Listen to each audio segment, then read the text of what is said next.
Salut à tous, c'est Alexis, bienvenue sur les Sentiers du Réel. Aujourd'hui, nous allons parler, et oui, dernière émission de Rennes-le-Château. Je vous l'avais dit, c'est une saison qui est quand même relativement connotée Rennes-le-Château. On a parlé pas mal de Rennes-le-Château, bien entendu. Je vous le dis déjà, il y a une playlist pour les gens qui voudraient revoir ou voir les émissions qu'on a fait durant toute cette saison. Donc une playlist spéciale Rennes-le-Château que j'ai mis en place. Donc voilà, vous pourrez donc aller voir tout cela après, naturellement, celle-ci. Avec aujourd'hui Christophe Carlier, que j'ai déjà reçu à deux reprises. Il était venu nous parler effectivement euh, de ses recherches. Il a écrit notamment deux bouquins, L'énigmatique mémoire de Sion et tout récemment La cité souterraine, avec justement, on va un petit peu en parler dans cette émission, tout dernier livre. Donc il a sorti cette année. Il a également une chaîne YouTube, L'œil frontal. Donc, je vous mettrai de toute façon tous les liens en description pour vous procurer les livres et pour vous abonner à sa chaîne. Il est vraiment prolixe dans ses recherches, il est passionné, ça fait maintenant à peu près 14 ans qu'il fait ça, et il est belge comme moi d'ailleurs, voilà, vous l'entendrez peut-être. Et donc voilà, en tout cas, je suis vraiment très très content de te recevoir à nouveau, mon cher Christophe. Comment vas-tu? Bien, et toi, Alexis? Salut. Bah écoute, ça va super. Tu vois bien, je suis déjà en été, alors qu'on a pour l'instant pas un été, je veux dire, très gâté, à moins que quand l'émission sera diffusée, il fera canicule. Ça, tout est possible en ce moment. Je suis d'ailleurs dans une grotte, là, je suis un petit peu au frais, et on Oui, va, stylé. voilà. Et donc effectivement, tu étais venu donc effectivement parler il y a quelques mois eh bien, un petit peu de tes recherches, tout ça, de comment ça t'est venu. On avait vraiment fait un peu une introduction, on va dire ça. Et puis, tu as participé à une super émission que beaucoup d'entre vous, chers auditeurs, ont apprécié, fort apprécié, avec notamment Chris Darkis, avec toi, justement, et aussi avec Stéphane Rémézy, qu'on a reçu récemment, encore une fois, qui est sorti tout récemment en interview. Stéphane Rémézy, que j'aurai d'ailleurs le plaisir de recevoir encore, je pense, dans la toute prochaine saison. Donc, on avait vraiment fait une chouette émission à quatre, c'était super. On avait justement notamment parlé de cette hypothèse qui est plus qu'une hypothèse pour moi, ville souterraine sous Rennes-le-Château et même plus largement sous l'Aude, hein, on va dire ça comme ça. Et donc, toi, effectivement, tu as sorti, je le disais en introduction, La cité souterraine, donc qui est ton dernier livre. Un livre que je vous conseille, chers auditeurs, si vraiment vous aimez si vous aimez Indiana Jones, si vous aimez toutes ces recherches un petit peu, voilà, très, très, très aventurières, parce que c'est vrai que c'est vraiment ça, hein, quand on plonge la tête dans le bouquin, c'est vraiment, voilà, vous avez devant vous Christophe, et ben, c'est Indiana Jones, c'est le professeur, c'est le monsieur qui fait des recherches dans les archives et puis qui va sur le terrain, enfin là, pour le coup, pas trop en ce moment, mais qui a déjà été d'ailleurs à Rennes-le-Château, bien sûr, mais surtout, voilà, qui vraiment va là où d'autres chercheurs ne vont pas. C'est ça qui est intéressant, et c'est ce qu'on disait en off. Si on pouvait réunir, pourquoi pas, d'autres chercheurs, comme on l'a fait dans l'interview avec Chris Darkis et Stéphane Ramézy, moi, je serais vraiment tout à fait apte à recevoir d'autres chercheurs, et puis qui mettraient un peu de côté leur ego, hein, comme je le disais à chaque fois, un peu de côté, et puis pour mettre à plat sur table les recherches que chacun a fait. Voilà, tout ça dans le bien, finalement, de l'humanité, c'est ce qu'on disait en off. Le sujet n'appartient à personne, il est universel, et je pense que l'humanité se doit d'avoir quelques éléments de réponse qui, on le disait aussi en off, parce qu'on a beaucoup parlé finalement en off, euh, qui est déjà quelque part, en fait, qui apporterait beaucoup d'éléments de réponse à notre histoire, à notre histoire, et puis à plein d'autres problèmes, je pense, voilà, euh, secrets, cachés, etc. Vous l'avez compris. Donc aujourd'hui, mon cher Christophe, après cette longue introduction, tu vas nous parler un petit peu, oui, alors la cité souterraine que tu as écrit, mais surtout, justement, comme on disait, le pourquoi du comment, pourquoi est-ce que tu t'es lancé dans cette démarche, justement, de faire un livre sur encore ces recherches, parce que c'est vrai, il y a énormément, énormément d'ouvrages depuis cette affaire, alors ça fait plus ou moins, bon, en arrondissant, un siècle quand même que les recherches existent. Euh, En arrondissant vraiment beaucoup, mais enfin bref, ça fait plus ou moins un siècle. Et effectivement, il y a énormément d'ouvrages qui sont sortis.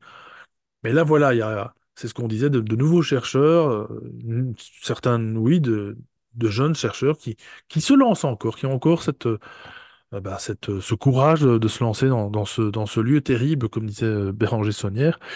et où finalement tout n'a pas été dit, et c'est ça qui est génial. En fait, on découvre de plus en plus, et on se rend compte que c'est presque infini. À en perdre finalement, tout cherchant, ou en tout cas toute nouvelle personne qui voudrait se lancer là-dedans. Mais toi, donc, ça fait 14 ans, euh, et toi, c'est ce que je disais, la particularité, c'est que toi, tu vas vers les astres. Tu te bases sur notamment l'astronomie, et tu vas peut-être nous expliquer un petit peu aussi, peut-être rapidement, est-ce que tu vas un petit peu nous rappeler, parce que je sais que c'est quelque chose d'important pour toi, pour toutes ces recherches, tu te bases sur l'archéoastronomie. Alors, est-ce que tu peux peut-être un peu nous dire en quelques mots, l'archéoastronomie, qu'est-ce que c'est, en quoi ça consiste exactement? L'archéoastronomie, c'est une science, ça s'appelle aussi paléoastronomie, c'est une science qui est une alliance de l'archéologie et de l'astronomie. Et donc, ça consiste à vérifier des données astronomiques sur des sites archéologiques.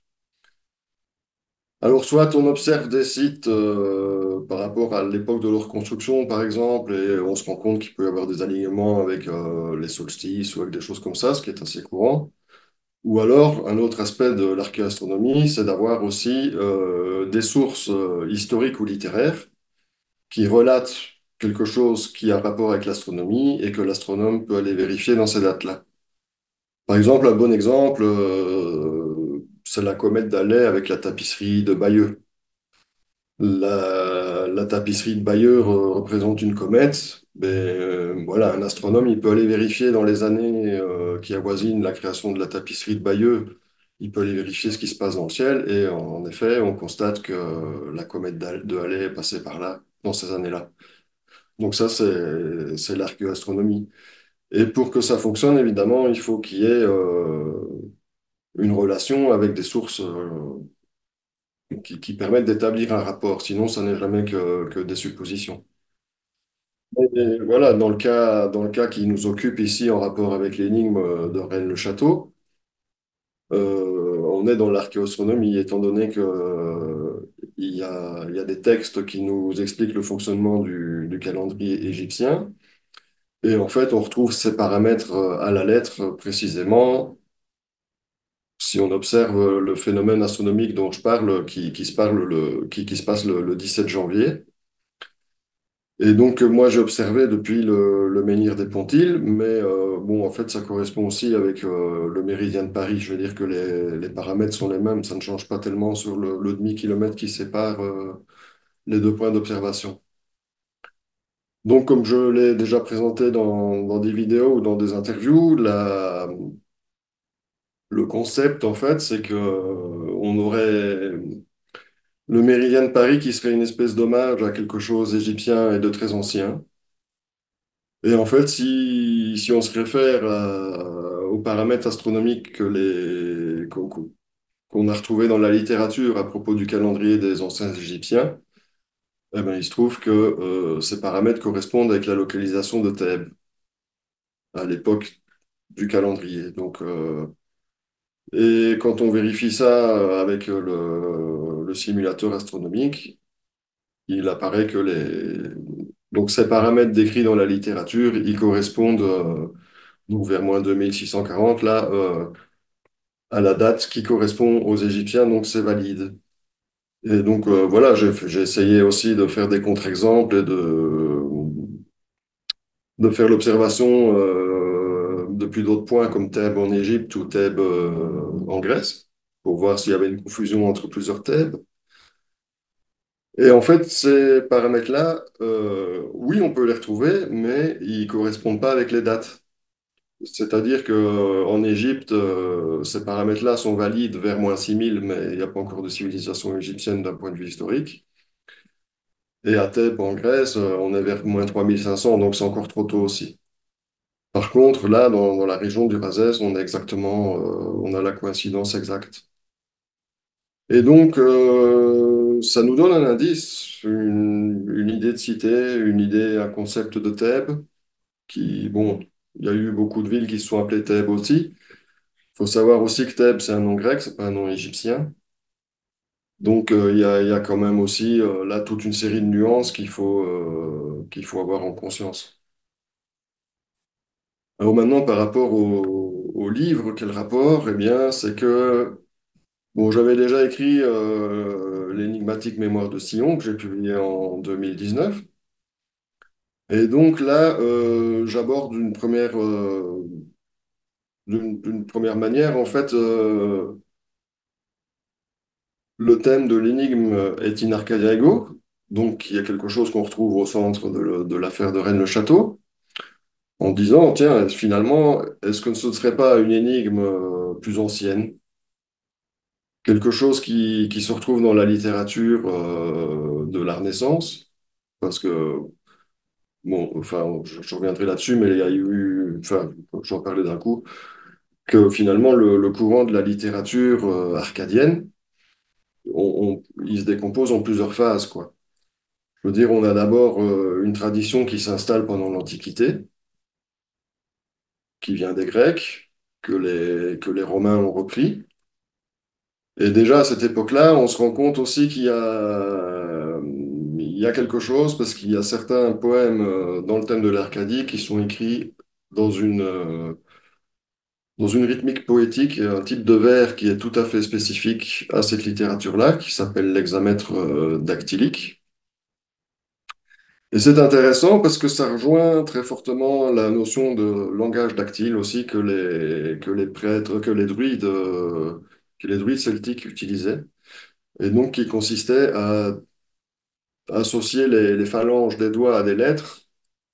Et donc pour communiquer entre eux, ben, ils se montraient les phalanges. Et donc ceux qui n'étaient pas initiés, ils ne pouvaient pas comprendre, mais ceux qui étaient initiés à ce langage-là, ils se comprenaient. Ils pouvaient former des mots comme ça en désignant leurs phalanges. Du coup, ce langage est resté aussi comme quelque chose qu'on a appelé dactylique, parce que ça a un rapport avec les doigts. Et donc, la poésie des Grecs, en fait, elle est basée, enfin, ce vers qu'on appelle hexamètre dactylique, il est basé sur la rythmique des doigts, donc ça veut dire la longueur des vers dans le rythme de la séquence poétique. Et donc, il y a tout un historique au sujet du vers dactylique qui a été utilisé dans certaines œuvres qui sont en fait des jalons de la légende arcadienne, enfin du mythe arcadien. Et donc, les Romains, ils vont reprendre ça. Virgile aussi, il va utiliser à un moment l'examen dactylique pour certaines œuvres qui ont rapport avec l'Arcadie. Donc là, on peut déjà se demander s'il n'y a pas une espèce de code, s'il n'y a déjà pas un langage dans le langage à l'époque des poètes grecs, hein. Et en fait, après, l'Arcadie, ça disparaît. On ne parle plus, enfin, la littérature change. Enfin, c'est plus le même contexte que pendant l'Antiquité, pendant le Moyen Âge. Et on a une nouvelle vague,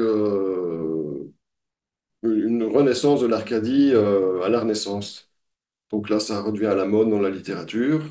Et justement, on voit réapparaître aussi un peu parfois l'usage de l'examen dactylique ou de certains formats.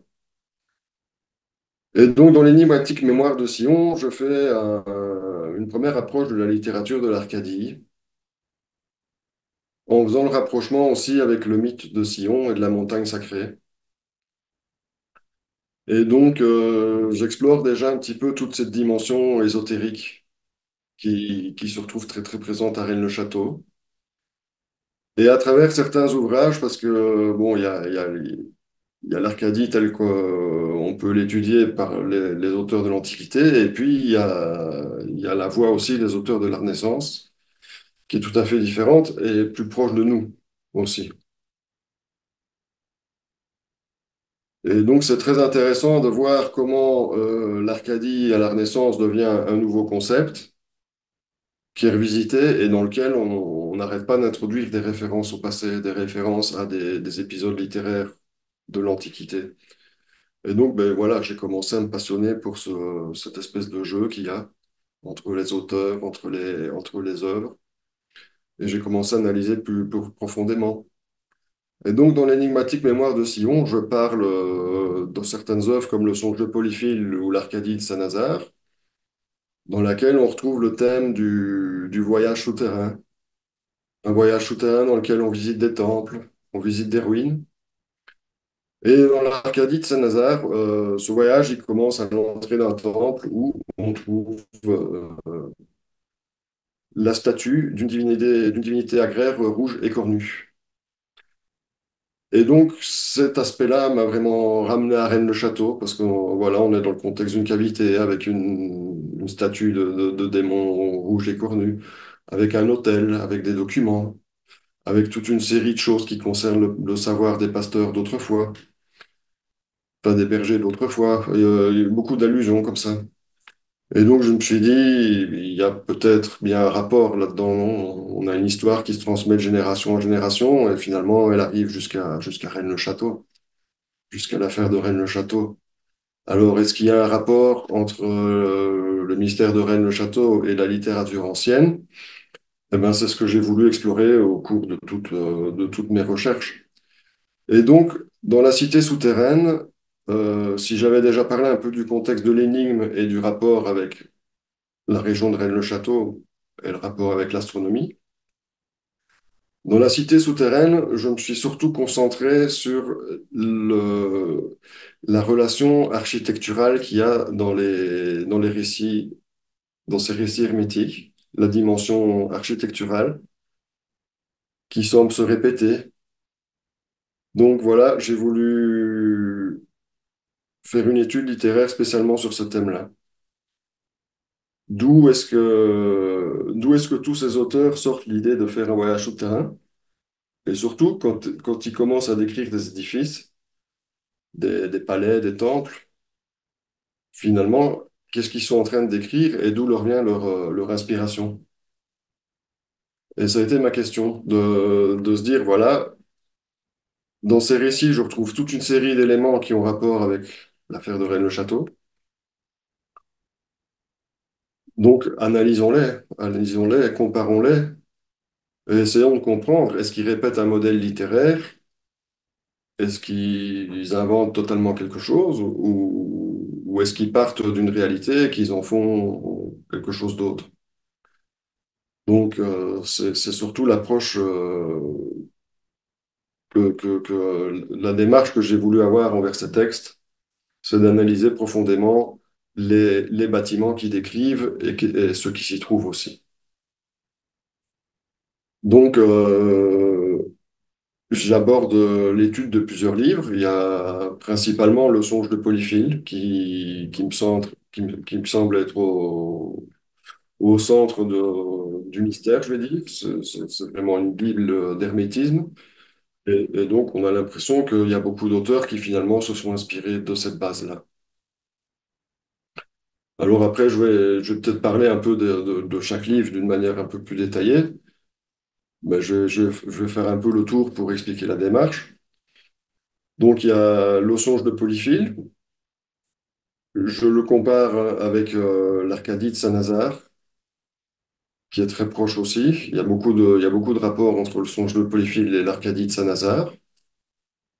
Et puis, avec un autre livre qui est le livre quint de Rabelais, qui arrive un peu plus tard. Et celui-là, j'y suis arrivé un petit peu, mais finalement, grâce à Christian Doumergue, parce qu'on s'est rencontrés à Rennes-les-Bains, oui, à Rennes-le-Château, on s'est rencontrés une fois. Donc, on a eu une discussion très, très intéressante à propos de tout ça. Et donc, il m'a demandé si j'avais déjà lu le livre quint de Rabelais, qui était tout de même fort imprégné aussi de ce mystère-là.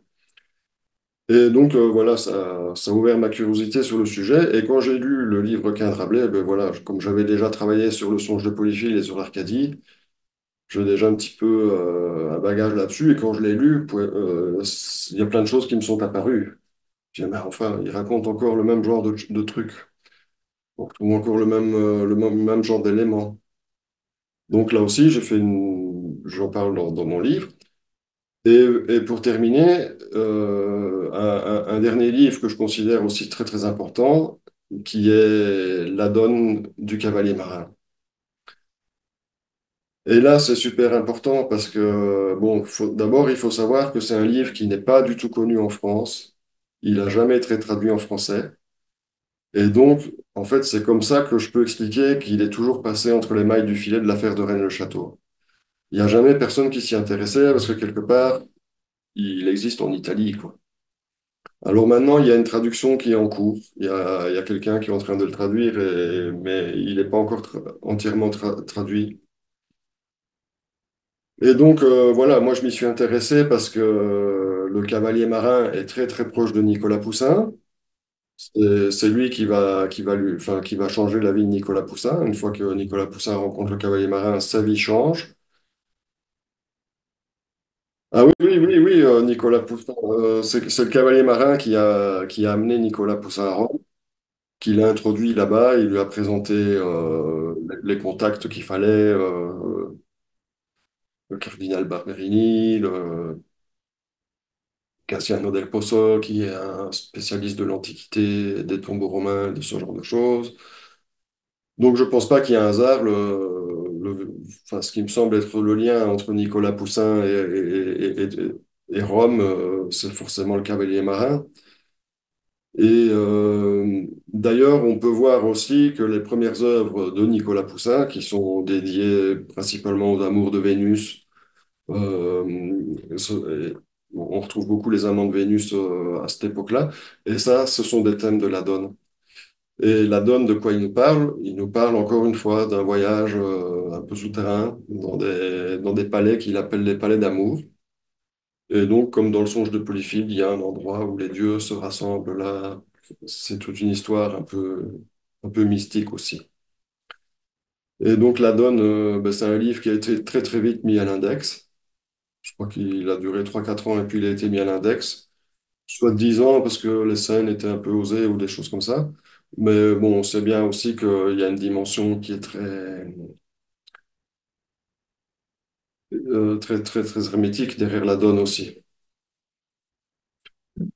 Alors, bon, ce sont tous des livres qui sont très lourds à lire. C'est dense.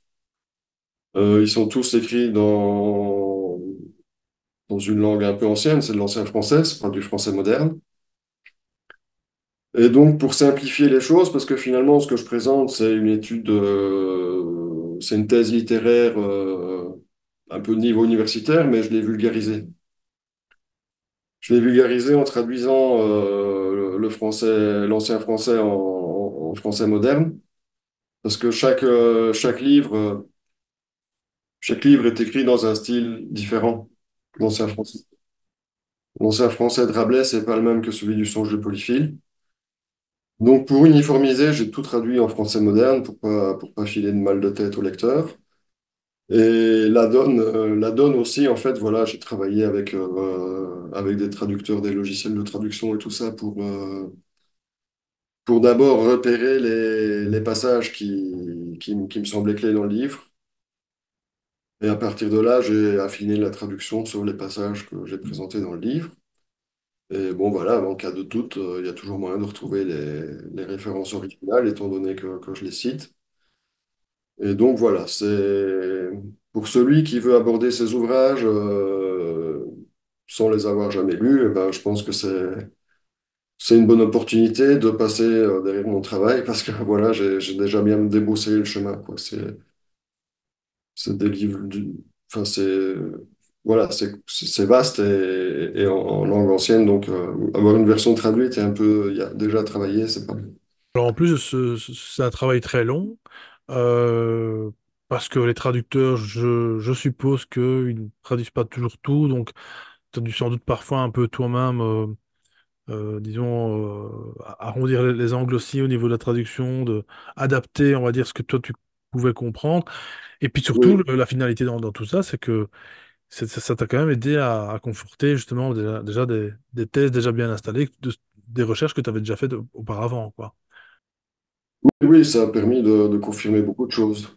Mais c'est vrai que dans l'ancien français, parfois, je laissais des mots que je ne savais pas traduire pour ne Oui, ou des pas... mots qui n'existent plus, des références qui n'ont plus de... Voilà, comme tu Oui, dis, c'est ça. la langue évolue ou involue selon, selon certains, d'ailleurs, moi y compris. Le français, voilà, bouge tout le temps, on va dire, hein, contrairement au latin, soi-disant langue morte, ben non, qui est au plus vivante que le français finalement.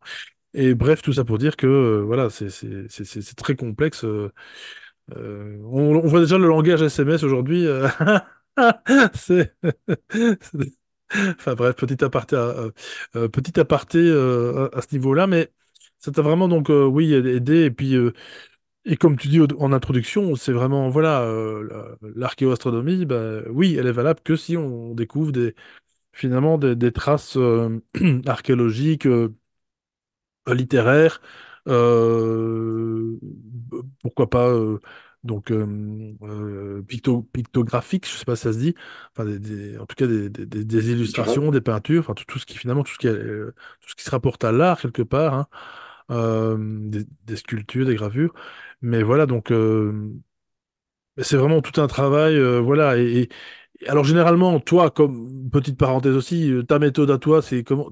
Toi, tu fais comment? Tu te bases sur quelque chose d'abord d'historique et tu fais vérifier l'astronomie ou tu fais l'inverse ou c'est un peu les deux, ça dépend un peu sur quel... Non, l'aspect astronomie, c'était, je veux dire, une espèce de premier chapitre, quoi. Ça a été le premier pas qui m'a permis de dire, de comprendre que j'étais sur quelque chose, une piste. Voilà. une piste, avec un indice scientifique probant. Et bon, ça, j'ai pas compris tout de suite. Il m'a fallu aussi des années pour arriver jusqu'au fin fond. Donc, j'ai vite compris qu'il y a quelque chose. J'ai pu progressivement le relier avec l'Égypte. Mais bon, voilà, je suis vraiment arrivé sur la conclusion que plusieurs années après. Mais ceci dit, voilà, par rapport au livre, Oui, par rapport justement, au livre, oui, c'est ça, voilà. on commence sur l'archéologie. Donc, j'ai fait toute une étude de littérature après sur le thème de l'Arcadie, dans lequel finalement, il y a quelque chose qui m'a attiré, c'est justement le thème du voyage souterrain dans des espaces qui sont aménagés de sanctuaires et de palais. Et la question, après, ça a été de se rendre compte qu'il y avait des similitudes dans les différentes versions. Alors maintenant, le mystère, c'est comment ça se fait qu'un auteur puisse, par exemple, décrire quelque chose que l'autre a décrit dans le livre, mais à côté de ça, il décrit autre chose que l'autre n'a pas décrit. Et donc, on a ainsi Et ils ne sont pas du même siècle en plus, hein, ils ne sont pas de la même époque, quoi. Donc, Non, c'est ça. Ils sont pas du même siècle ni de la même époque. et même du même pays non plus, donc, donc je veux dire, Pas forcément non plus. Donc, c'est pas des gens qui forcément se connaissent. Donc, là, il y a un véritable mystère. Mais pour résumer la situation, donc voilà, j'ai eu l'impression que plusieurs textes parlaient d'un même site qui pourrait finalement être archéologique et non fictif. C'est c'est à ça que j'en suis un petit peu arrivé au niveau intuitif. Mais après, je me suis rendu compte qu'il y avait un rapport avec Thèbes. Alors là, ça devient intéressant parce que, bon, d'abord, c'est des suggestions, quelques accroches comme ça. Mais finalement, si on revient sur la question de Thèbes, euh, l'époque qui correspond à celle du phénomène astronomique, c'est celle de l'Ancien Empire, en fait. Or, si on se réfère à Thèbes en Égypte, il n'y a pas de vestiges de l'Ancien Empire. Les vestiges les plus anciens, ce sont ceux du temple de Karnak, et ça, c'est du Moyen Empire. Donc, il manque 1400 ans de l'histoire de Thèbes en Égypte. Ça a été, voilà, il y a pas d'archéologie qui fait le rapport avec cette époque-là. Par contre, dans la littérature, on en parle.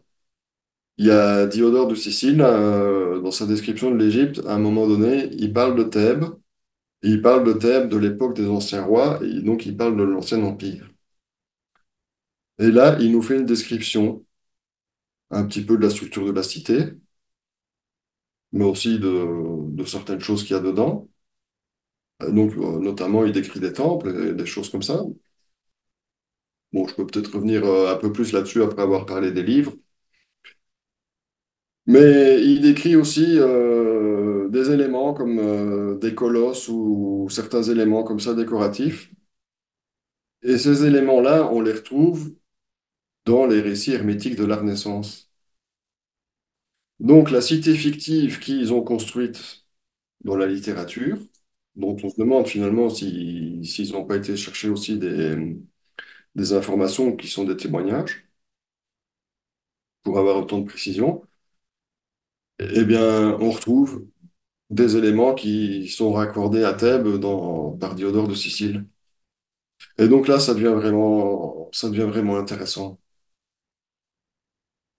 Parce que d'un certain côté, il nous parle de quelque chose qui est pas censé être vrai, mais pour lesquels quand ils décrivent des édifices et qu'ils donnent des dimensions, des mesures et tout ça, pourquoi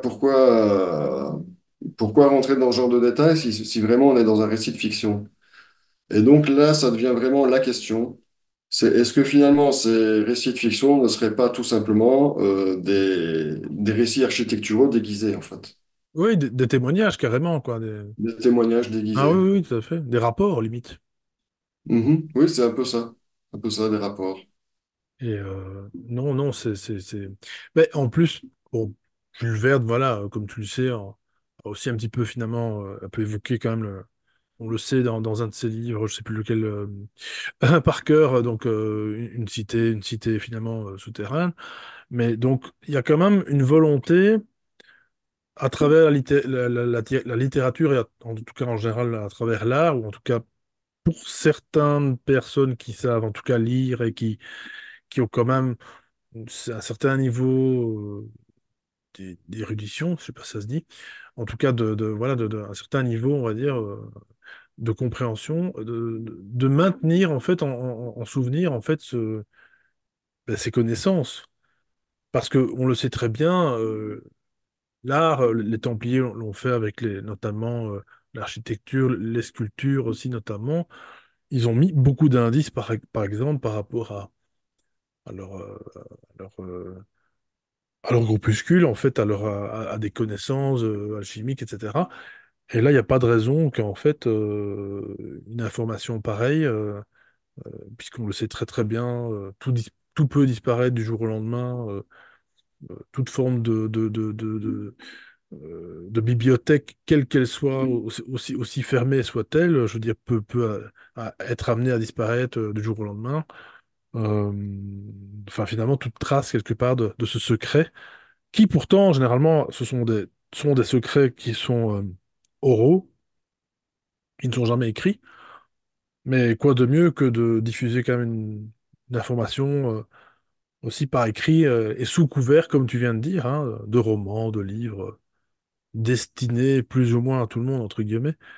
Euh, Faut-il encore pouvoir justement les déchiffrer, les lire, comprendre de quoi il s'agit, et puis de mettre carrément aussi, de faire ce travail que tu as fait notamment. Et enfin voilà, je veux dire, cette région du Razès, tout le monde ne la connaît pas à cette époque-là. À vrai dire, personne, hein, à part les habitants. Oui, exactement. Mais finalement, est-ce que ça ne rejoint pas un peu ce que l'abbé Boudet disait avec un langage universel hérité de nos ancêtres? Est-ce qu'on n'a pas comme ça une espèce de langage hermétique, vraiment, quoi? Alors, quelque chose qui fonctionne avec la même dynamique qu'une tradition orale, mais en écrit. Voilà, exactement, c'est ça. Et donc c'est formidable quand même. Et comment t'es tombé sur ce livre en italien? Enfin, comment t'as eu connaissance de ce livre du Cavalier marin, c'est ça? De la donne? Oui, j'ai retrouvé sur Internet, mais j'ai retrouvé le texte, mais en version originale, en italien, en ancien italien. Ok. Et en français, ben, il n'existe pas encore. C'est comme c'est un livre qui est pas connu du tout. Je veux dire, c'est quand même formidable que tu sois tombé là-dessus, quoi, et que tu aies pu faire en Oui, plus un rapport. j'ai cherché beaucoup, Ouais. mais bon, c'est voilà. Pour ceux qui étudient la littérature italienne de la Renaissance, eux, ils connaissent ce livre. Comme ceux qui étudient la Divine Comédie, ce genre de choses en langue originale, ben, eux, ils connaissent ce genre de livre. Mais Voilà, on est d'accord. Mais celui qui cherche maintenant, du côté de Rennes-le-Château, ou notamment, ou non, non, là, on n'en parle même pas encore.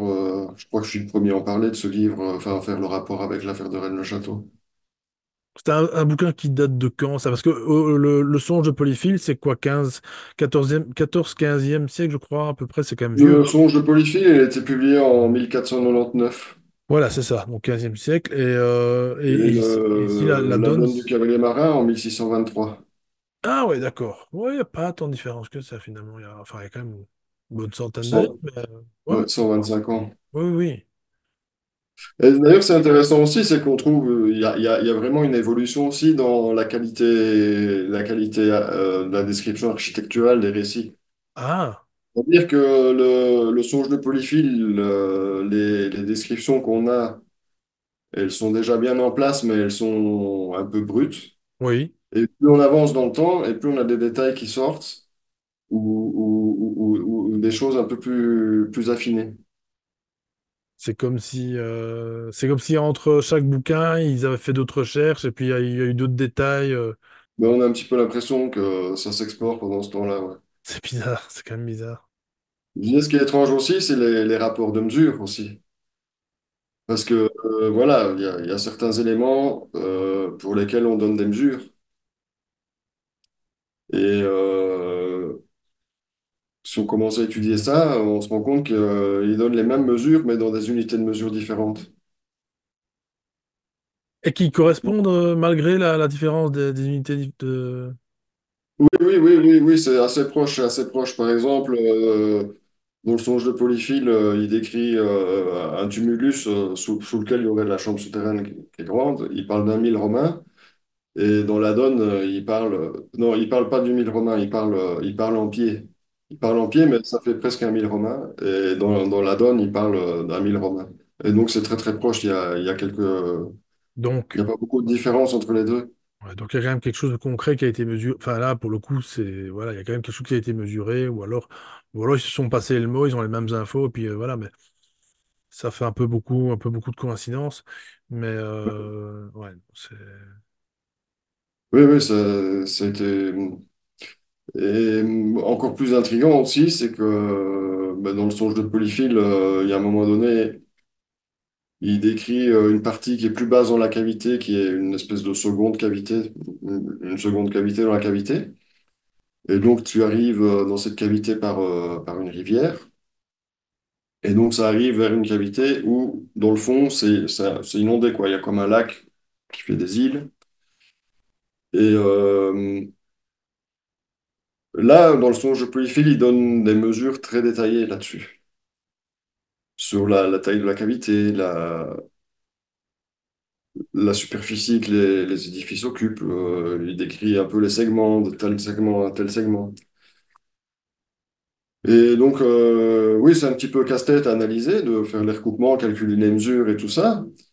Mais quand on fait le rapport final, on se rend compte que la dimension, elle est très très proche de ce que Jules Verne donne pour Backup dans son roman, qui justement est censé être en rapport avec le Bulgarache. Donc là, c'est vraiment, il y a trop de coïncidences. Backup qui effectivement veut dire La tasse renversée. la tasse renversée, mais aussi un backup en informatique. C'est Ah aussi oui, une mémoire. En fait, c'est comme si en fait, oui, un backup de data, des sauvegardes en fait, une sauvegarde de données. oui. Donc déjà, bizarrement, ouais, c'est vrai que maintenant ça tombe un peu sous le sens. Limite, ils ont fait des backups tout le long de ces ouvrages en fait. Mais c'est un peu ça, ce genre J'aime bien. de cité souterraine, si je pourrais l'appeler un peu ainsi. J'ai un peu l'impression que c'est justement une espèce de sauvegarde comme ça, Il y a un fil rouge. d'endroit où on garde un peu toutes sortes d'archives, qui capturent des époques, en fait. Mais ça a dû être excitant la première fois que tu as commencé là-dedans, dans cette traduction, de se dire que tout d'un coup, ouah, t'es tombé sur un truc là où il y a personne qui a peut-être jamais mis les pieds, ou en tout cas qui ne l'ont jamais mis en lumière, parce que bon, voilà, ça on ne le sait pas, on ne le saura jamais, mais peu importe, toi tu es quand même le premier à le mettre en lumière, donc quelque part. Mais donc, ouais, non, c'est sans fin, Rennes le Château, hein, c'est ce qu'on disait aussi tantôt, mais c'est sans fin, mais c'est tellement grisant, quoi, de se dire, est-ce qu'on a tout découvert? C'est que non, bien entendu, mais je veux dire, voilà. Et en plus, qui cherche trouve, hein, comme on dit toujours, ça c'est certain. Qui cherche trouve. Oui, je pense qu'il y a une grosse anguille sous roche. Oh oui, oh oui, là c'est une vouivre. Là c'est C'est un monstre. Voilà. surtout que en parlant de serpent, je crois que il y avait une déité, je pense, hein, au niveau des. Bon, ça, je sais pas si tu vas en jeter un mot, mais moi ça m'intéresse toujours. Du côté de, alors c'était comment du côté donc de Rennes-les-Bains, il y avait donc visiblement une population celtique qui aurait vécu un petit peu avant les Français qu'on connaît d'aujourd'hui. Et même de hier, hein. Là, pour le coup, il y a plus, il y a plus, il y a plusieurs avant-hier avant de ça.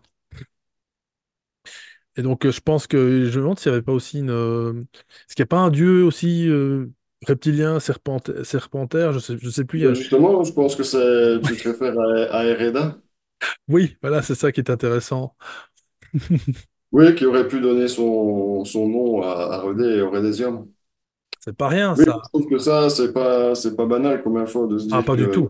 par exemple, à Ereda, là où on dit que se trouvait Redé, je vois un peu quand même le signal qui clignote, quoi.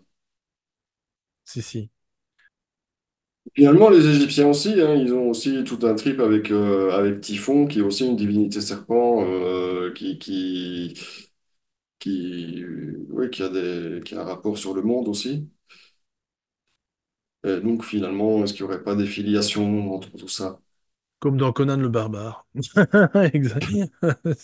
Pour ceux qui ont la ref. Mais non, mais c'est vrai que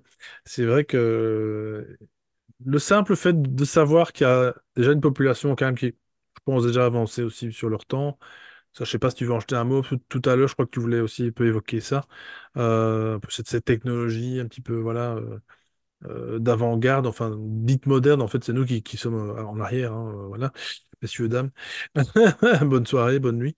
Non, mais tout ça pour dire que effectivement. Qu'il y a cette population qui a vécu là, j'ai mon petit copion, hein, les Volques-tectosages, qui devaient sans doute être sages, et donc qui effectivement ont comme surnom Rédé ou Rédonae. Et enfin, c'est fantastique. Moi, je trouve ça d'aller plonger dans cette époque-là pour mieux comprendre finalement une région. Je trouve ça tellement, voilà quoi, c'est peu d'habitants finalement savent ça. Enfin, en tout cas, pour les personnes qui sont là depuis plusieurs générations, hein, parce que on va dire ça comme ça, qui ne le savent pas et qui ne le sauront jamais, parce qu'ils ne s'intéressent pas, c'est dommage. Vraiment, je trouve que c'est tellement une richesse de connaître l'origine de sa région, s'il y en a une, bien entendu, si c'est pas une région qui a été construite par après, qui est plus récente. Mais là, voilà, c'est ce qu'on disait aussi en off avec Christophe, c'est un lieu, c'est un aimant. Moi, j'ai encore jamais été, j'aimerais bien aller un jour. Il y a un aimant, quoi. Il y a un truc qui m'attire, je sais pas quoi. Et pour tous ceux qui nous regardent, forcément, vous avez peut-être déjà eu l'occasion d'y aller ou vous voudriez aller et vous ne savez pas expliquer pourquoi. Parce que bon, les reportages, c'est très bien, hein. Je veux dire, oui, ça donne du rêve un peu, mais il n'y a pas que ça. Il y a un truc au-delà de ça, en fait. D'ailleurs, dans le livre, j'ai commencé par faire une première partie sur l'histoire, enfin, sur une histoire utopique du Razès. Donc je me suis dit, parce que bon, avec cette littérature-là, finalement, elle nous fait ramener à plein de civilisations différentes, quoi. On parle des Égyptiens, on parle des Romains, on parle des Grecs, on parle des Celtes, enfin, des Volques.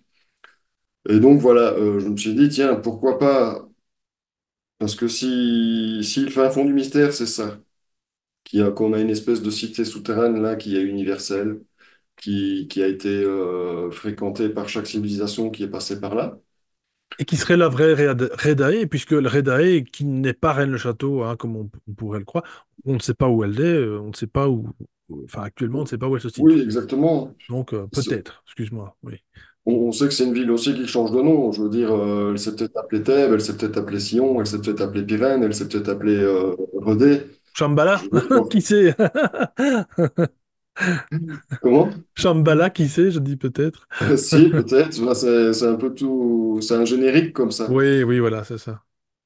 Donc voilà, pourquoi pas introduire le livre en faisant une espèce de simulation historique du Razès, en imaginant qu'il y a un lieu universel qu'on ne connaît pas, mais qui a rassemblé toutes ces civilisations et que chacune y a apporté quelque chose.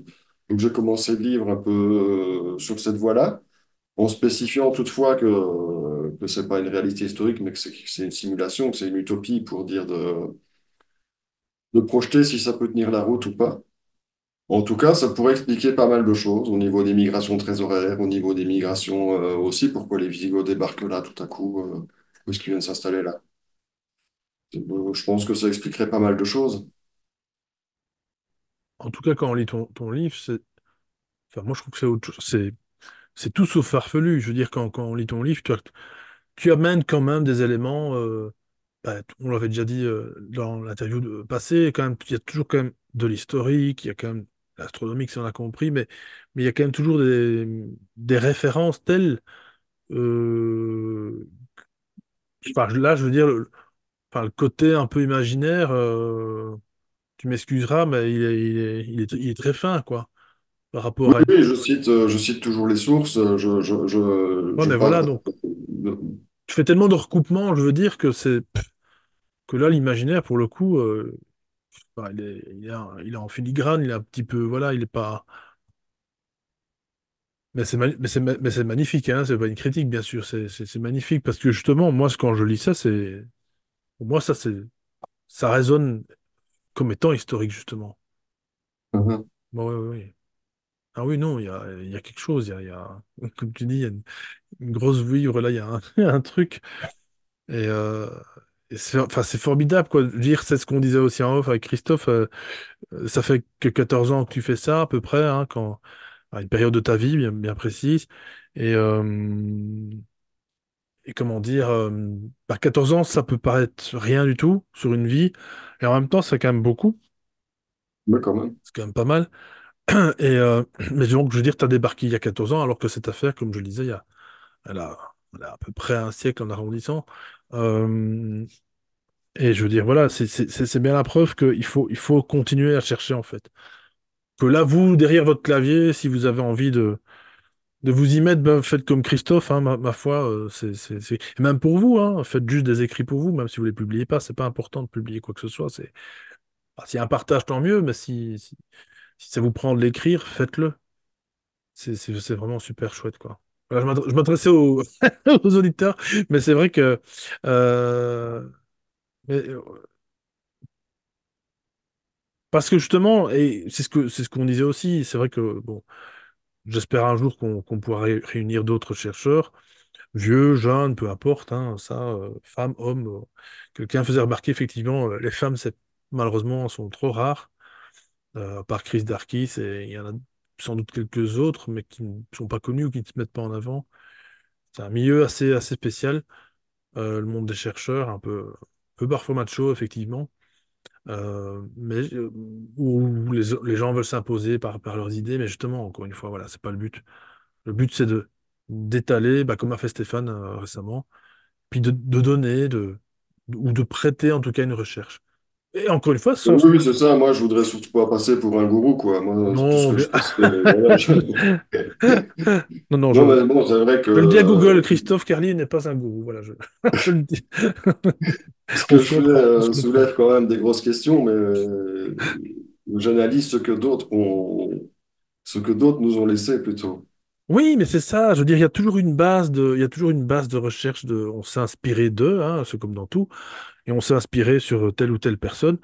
Mais après, on fait des recoupements que cette personne ne trouve pas. Parce qu'à un moment donné, il est bien certain que quand tu restes dans tes certitudes, que tu as l'impression d'avoir trouvé, bah, tu n'arrives plus à sortir, tu n'arrives plus à voir de manière neutre, de manière vierge, j'ai envie de dire.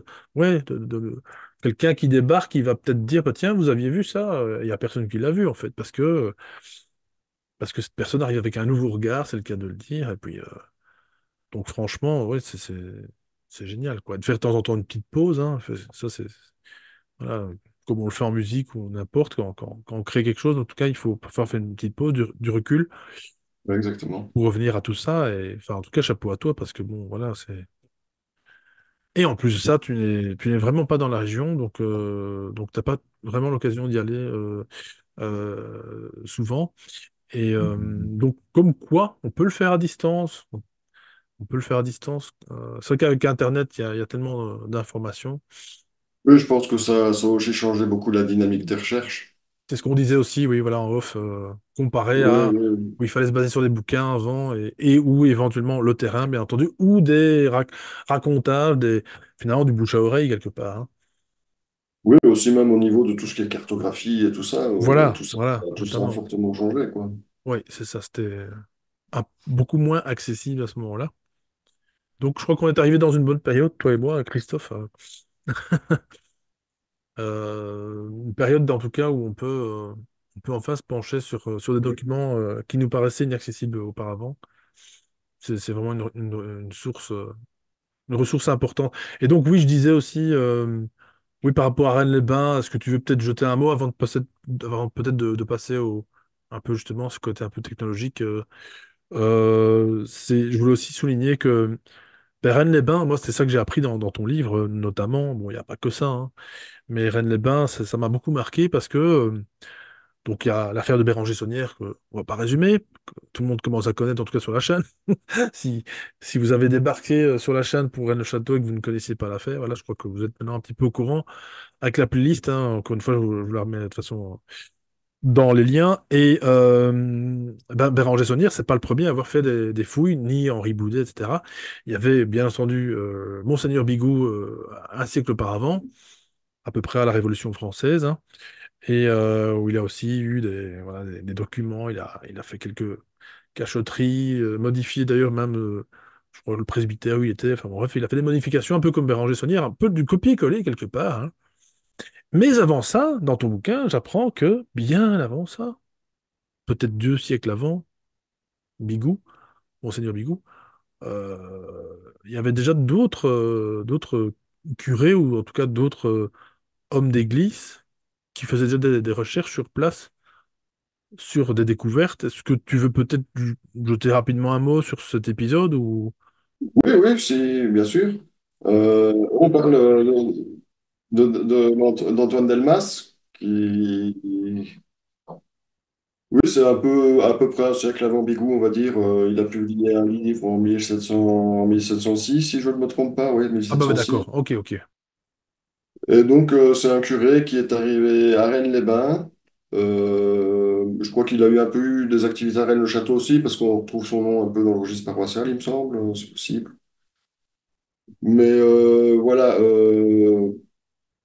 ben, c'est quelqu'un qui nous a laissé beaucoup d'indices sur, enfin beaucoup de témoignages sur l'archéologie de Rennes-les-Bains. Parce qu'en fait, lui, il arrive à un moment, à une époque où on est en train de construire finalement, enfin c'est déjà en route, hein, mais il y a une époque comme ça, vers le 15e siècle, où les gens habitaient plutôt du côté de Montferrand, et ils commencent à venir s'installer au lieu de l'actuel Rennes-les-Bains, quoi.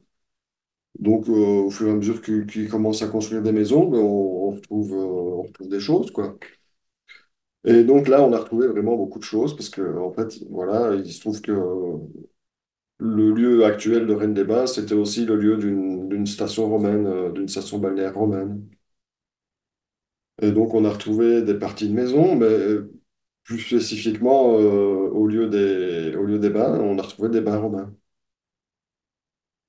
Et alors, voilà ce qui a beaucoup intrigué, c'est que les connaisseurs, voilà, sans doute il y avait quelques érudits qui sont passés par là, parce que bon, voilà, en fait, faut savoir que c'est des choses qui ont été découvertes, mais il y avait personne pour archiver ces découvertes. Donc c'est juste quelques hommes de lettres qui sont passés par là, ou des gens comme le curé Delmas qui savait écrire, qui avait une instruction, qui s'intéressait à tout ça, qui ont écrit et qui ont laissé des archives là-dessus. Mais en fait, il y en a que très très peu, quoi.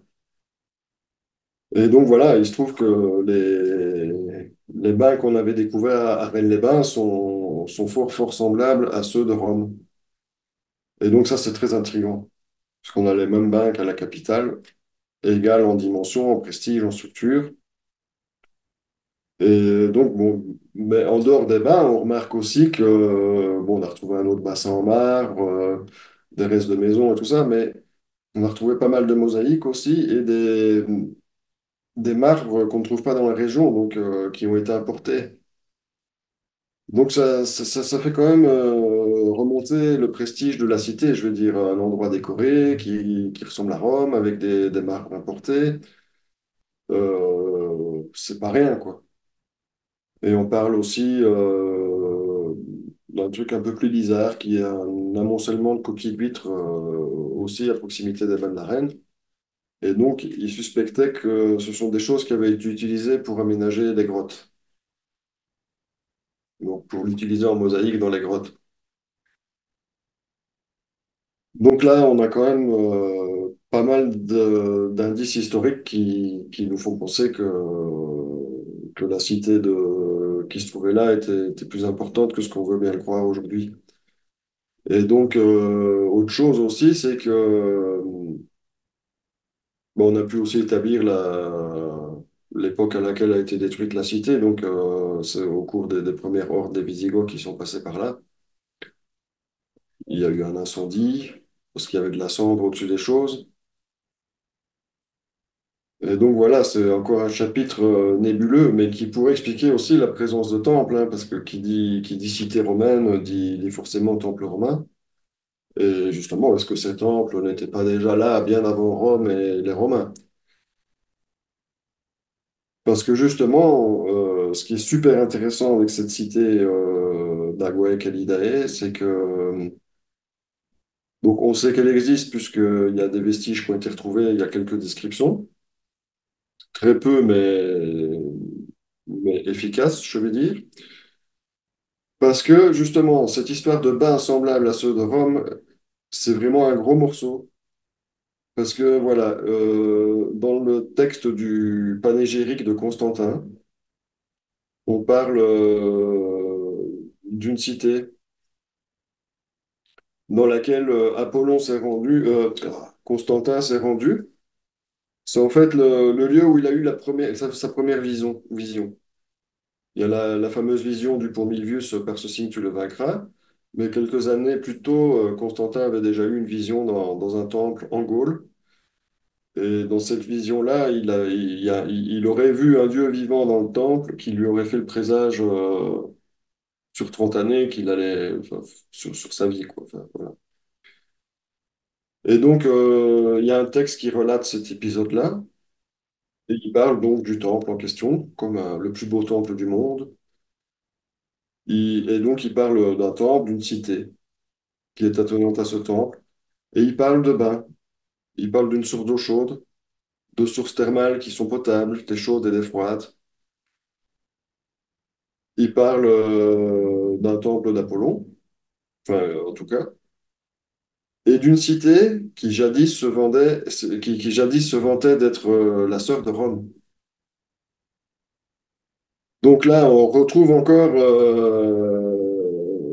un autre niveau parce que, en fait, la position actuelle de Rennes-les-Bains, elle correspond avec tous les paramètres du temple anonyme de Gaulle. C'est comme ça que les archéologues l'ont appelé, enfin les historiens plutôt, duquel il n'existe qu'une seule version, enfin une seule trace historique, c'est celle du panégyrique.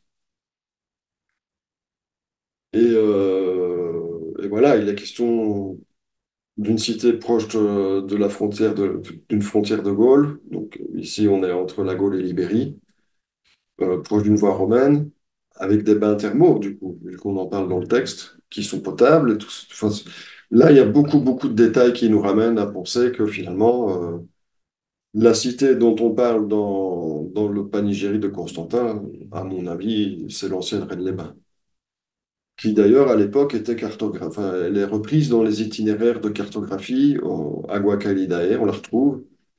Et avant de s'appeler Agua Calidae, elle s'appelait Ad Centuriones. Donc, si on le traduit en français, c'est vers les centurions. Donc, c'est aussi très énigmatique comme nom. Ça fait plutôt penser à une espèce de base militaire ou de choses comme ça. Mais bon, étant donné le prestige des bains qui ont été retrouvés, on sait que c'était un endroit pour l'élite, hein. Oui, oui, ok. Oui, Donc, ça colle aussi avec le nom des centurions. c'est ça. Puisque c'était déjà des hauts militaires, je pense, les centurions. Donc,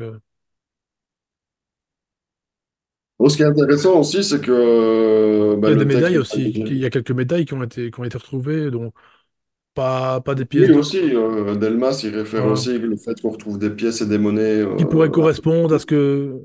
à ce que les gens donnaient lors notamment comment, d'un moment, d'un événement sportif, je crois, c'est ça?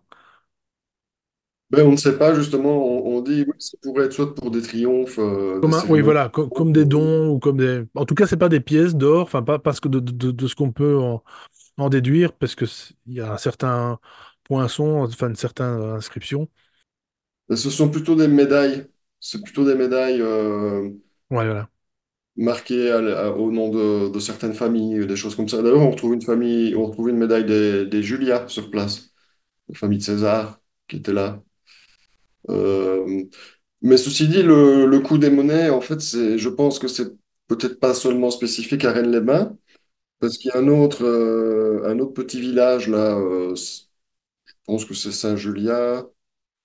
C'est tout proche, hein, c'est vraiment tout près de Rennes-le-Château aussi. C'est un peu plus au sud de Rennes-le-Château. Et là, on retrouve aussi dans les archives de la CSA qui parlent de monnaie et tout ça. Mais je pense que ce qui se passe à Rennes-les-Bains, c'est surtout qu'on a eu la chance d'avoir Antoine Delmas qui, à un moment donné, a dit, il faut que ça ne se perde pas, je vais écrire tout ça. Et je pense que ça, voilà, il y a peut-être eu d'autres endroits où c'était comme ça et où ça s'est perdu, qu'il n'y en a pas eu de traces. Je crois que c'est à Saint-Julien-de-Bec où ils disent aussi où on retrouvait pas mal de monnaies, d'objets de Romains, quoi. Comme quoi, une information qui est destinée, je suppose, enfin, je suppute plutôt, qui était destinée à être, disons, disparaître ou pas être su par le grand public, on va dire ça comme ça, hein, parce que c'est pas quelque chose qu'on nous apprend à l'école, bien entendu, et encore moins à l'université. C'est quand même voilà, c'est comme quoi l'information, quand elle doit passer, elle passe, en fait, en somme. C'est ça que je veux dire. Au fil des âges, au fil des siècles, si on la retrouve, c'est qu'elle doit être retrouvée, et je trouve ça formidable, quoi, que ces gens ont pris justement l'initiative de noter quelque part, quoi, parce que bon, toi, tu notes quelque chose demain, c'est fini, hein. On a beau avoir Internet, on peut tout effacer sans problème. Oui, oui. Oui, c'est intéressant aussi parce que finalement, il y a aussi une question de censure derrière tout ça. Je veux dire que les deux textes qui permettent de retrouver les paramètres du phénomène astronomique, c'est deux textes qui ont échappé à la censure. Je veux dire, les hiéroglyphes d'Or Apollon, ils avaient été supprimés. C'est juste qu'à la Renaissance, il y a un manuscrit qui avait été conservé dans un monastère en Grèce qui a refait surface. Et donc, la personne qui l'a retrouvé l'a jugé important et finalement, il a été republié après, après plusieurs centaines d'années de disparition. Et le texte de Strabon, en fait, on croit que c'est de la géographie romaine, mais après avoir m'être penché sur la question, en fait, je crois que Strabon, il fait une description de l'Égypte, mais en reprenant des textes de son époque.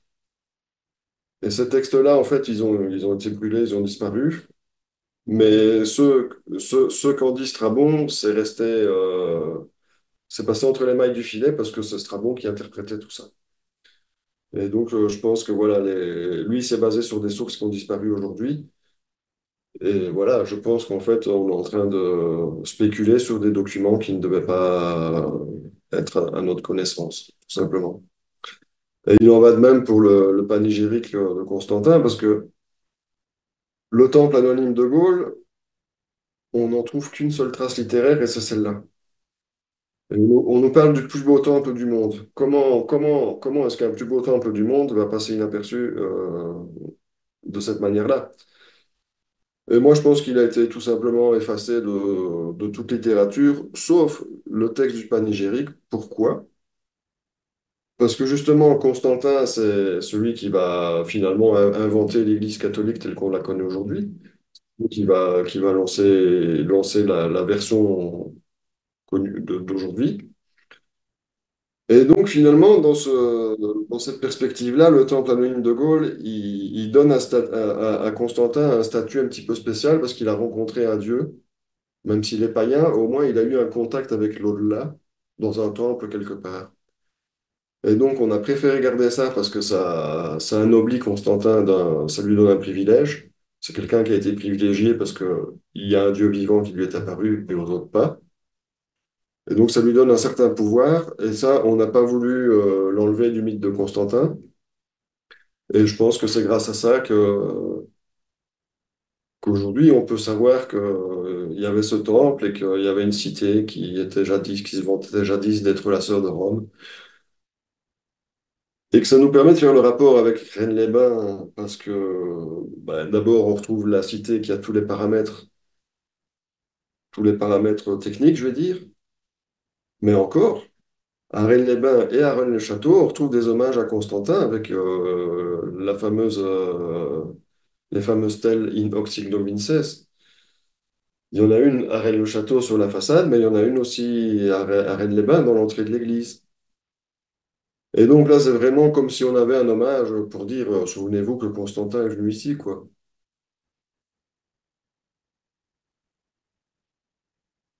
Oui, oui. Et en plus, ben, dans le livre du panégyrique, en fait, l'auteur, on sait pas qui l'écrit, mais il a l'air de parler, enfin, on a l'impression qu'il parle depuis Rennes-les-Bains et qu'il lui dit, ben, notre cité, maintenant, elle est bien fatiguée, elle est bien ruinée, on aurait besoin de votre générosité pour la remettre dans ses grandes pompes et tout ça. Et donc, voilà, on se demande si finalement, est-ce que Constantin n'aurait pas restauré cette ville par après ou un truc comme ça. Là, on pourrait avoir de quoi chercher historiquement. Parce qu'après, si on s'intéresse aussi à l'affaire du col de Panissard et tout ça, là-bas, ils ont retrouvé des choses qui ont rapport avec Constantin, quoi. Donc, on peut supposer que Constantin, il avait fait quand même quelques rénovations dans le sud de la Gaule. C'est incroyable. En tout cas, c'est incroyable. De, de pouvoir, enfin, ton travail déjà, pour Christophe, merci et vraiment chapeau à toi. Et de pouvoir comme ça, justement, oui, à mettre à jour, mettre en lumière des facettes d'histoire encore une fois, qui vont jamais être débroussaillées par par le, par une personne lambda, c'est tout à fait normal. On a autre chose à penser Oui, oui, bien sûr, ces c'est... temps-ci. Mais oui, mais en attendant, si toi tu ne faisais pas ce boulot-là, ou si d'autres ne faisaient pas ce boulot-là, jamais ça n'évoluerait, jamais ça. C'est pour ça que je dis encore une fois, c'est important de se dire qu'on a vraiment tous une importance, enfin, en tout cas dans ceux qui essayent de chercher quelque chose, dans ceux qui se débrouillent, qui font quelque chose. Parce que le tout, c'est pas de trouver, le tout, c'est d'essayer. Et je dis vraiment, voilà, et c'est pour ça qu'il faut pas avoir peur d'essayer de faire. Moi aussi, j'ai déjà eu comme ça voilà, des petits flashs comme ça à gauche à droite ou des petites réflexions de ce que j'observe, de ce que je peux observer moi à domicile, à distance.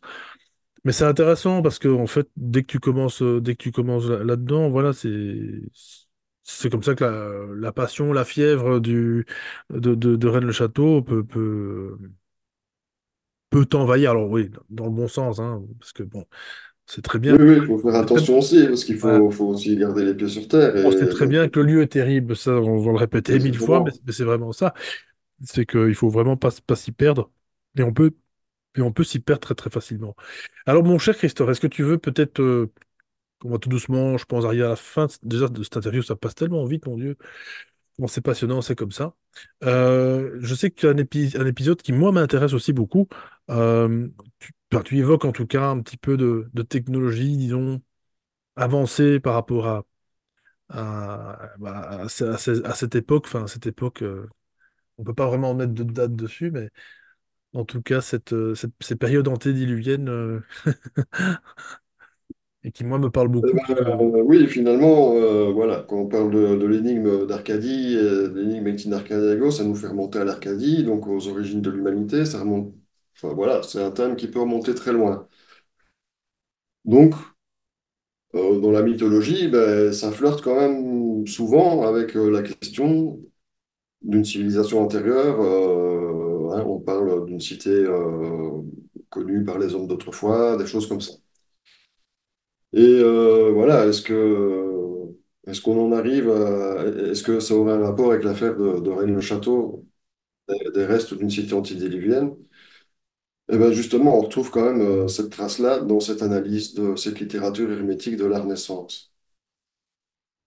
Il y a plusieurs, donc dans l'analyse de ces différents récits architecturaux, bon, d'abord, j'ai remarqué qu'il y a plusieurs choses qui coïncidaient. Et après, il y a certains détails qui clochent. Il y a des choses qui sont pas en ordre. Mais je devrais peut-être parler un petit peu du songe de Polyphile d'abord pour expliquer un peu le contexte et le rapport avec Rennes-le-Château. Parce que le songe de Polyphile, donc, c'est un ouvrage qui est publié pour la première fois en 1499 à Venise par Almanus. Et c'est considéré comme un des ouvrages les plus énigmatiques de la Renaissance. Et pour cause, déjà, il n'est pas écrit dans une langue spécifique. Le mec qui l'a écrit, il a un peu inventé une langue.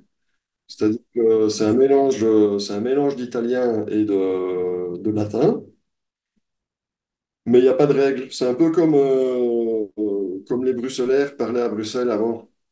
C'est-à-dire qu'ils croisaient le français et le flamand, mais de manière totalement anarchique. Ouais, et encore un flamand, un patois de flamand, parce que c'est même pas le.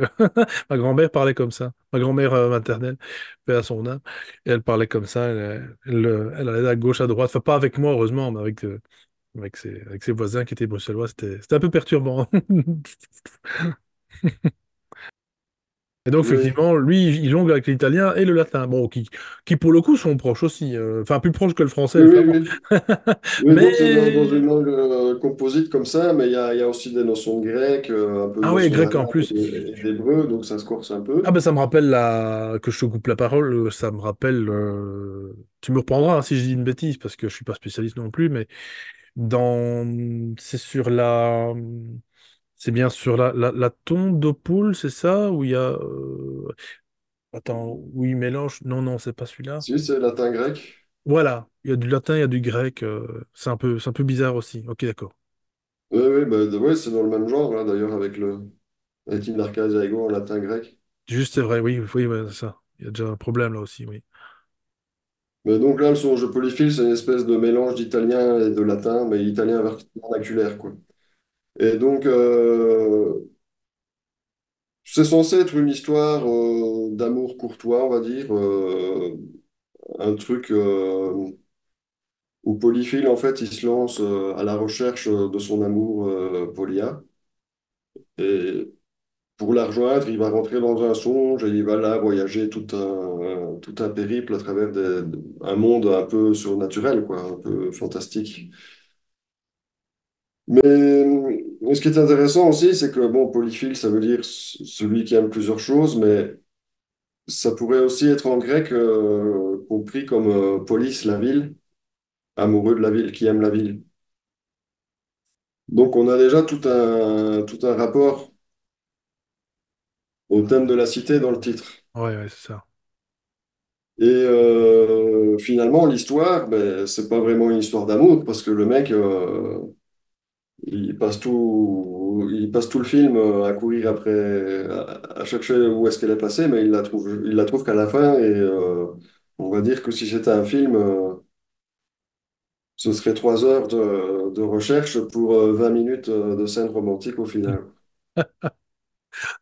Donc, on sait bien que le propos, c'est pas vraiment l'histoire romantique qui se trouve derrière, c'est plutôt Prétexte, voilà. c'est réellement le parcours architectural qui va être visité. Et l'auteur est anonyme. Et ça, c'est important aussi parce que ça ouvre sur des spéculations. Il y a un acrostiche. Donc, si on fait toutes les premières lettres des paragraphes, en fait, ça fait Poliam Frater Franciscus columna permaravit en latin. Et ça veut dire le père Francisco a aimé Polia intensément. Donc, c'est comme pour dire qu'il y a eu un gars qui s'appelait le père Francisco Colonna, qui a été amoureux de Polia et qui raconte cette histoire à travers le récit du songe de Polyphile. Et dans le livre de la première édition, il y a un petit commentaire qui dit que cette histoire entre le père et Polia a eu lieu en 1467, au- aux alentours du mois de mai. Donc, le songe polyphile raconte une action qui s'est passée en 1467. Mais de quoi nous parle-t-on? Nous parle-t-on de la découverte de Polia en tant qu'amour d'un roman de fiction, ou nous parle-t-on de la découverte d'une cité, euh, ce qui donne tout à fait un autre sens au récit, quoi. D'autant plus que dans la préface et tout ça, il y a quand même pas mal d'allusions au fait que le livre possède un double langage, qu'il y a deux manières de comprendre le livre. C'est déjà annoncé de but en blanc dans la préface. Alors, il y a eu des enquêtes. Au début, on a attribué le livre à un moine qui s'appelait Francisco Colonna, évidemment.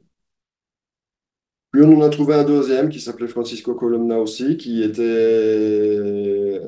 à Venise, qui se fait rentrer dans les ordres juste peu après 1467. Donc, on lui a attribué le livre, et pour le moment, officiellement, ce serait lui l'auteur, mais on ne sait rien sur lui, c'est vraiment un peu maigre.